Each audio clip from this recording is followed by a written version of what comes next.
Well, that didn't take very long. I hope you actually did it. You will have learned a lot more if you actually went off and did what I just told you to do. Let's flip over and take a look at my answer to our programming dilemma that we had to produce here. Here's our func1 and func2 and func3 calls to those functions. I'll spread them out a little bit so you can see what's going on here. Here's our definition of function 1, just like we had earlier. It's going to return the printf, I am function 1.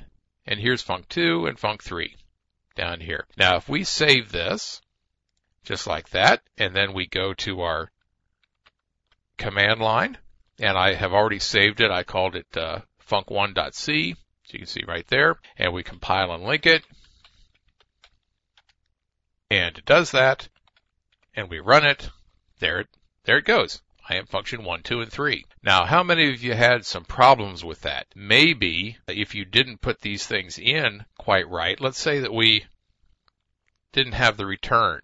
If we leave that off and we do a file save, we'll come back here and compile the program. There's some errors.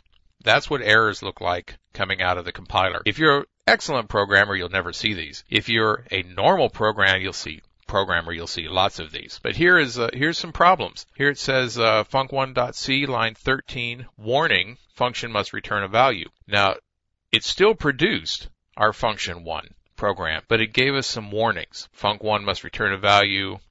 And if I widen this a little bit, maybe you can see.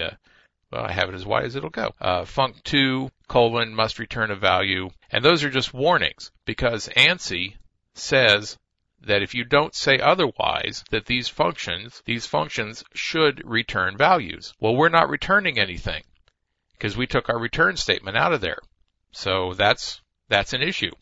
And right now, the way these are defined, we expect a number to come back, but we never gave one back. Okay, so that's a problem there. So if we put our return back in there,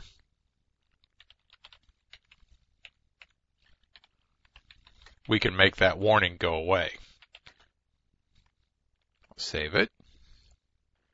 Whoops. We'll compile it again, and there we got rid of our warnings. And now we know that func1 will work the way we wanted it to. There's other things that we're going to see here in this section in the next few videos about how we define functions and how we understand what is supposed to be inside these parentheses and what happens if we don't say anything. That's what we've done here is we've just created these function definitions. We didn't put any declarations at the top to help the compiler understand what's going to go in here and what's going to come out. So there's a lot more to understand about functions and how they're used. But at least you see what's going on now. Also understand that all of these functions, each individual one, could have been in its own source file. It could have been in func1.c, func2.c, func3.c, and then those files would have had all of the code and even possibly more functions in them. Each of them would have been compiled separately by our compiler, and then we would have had some directives that would have linked them all together.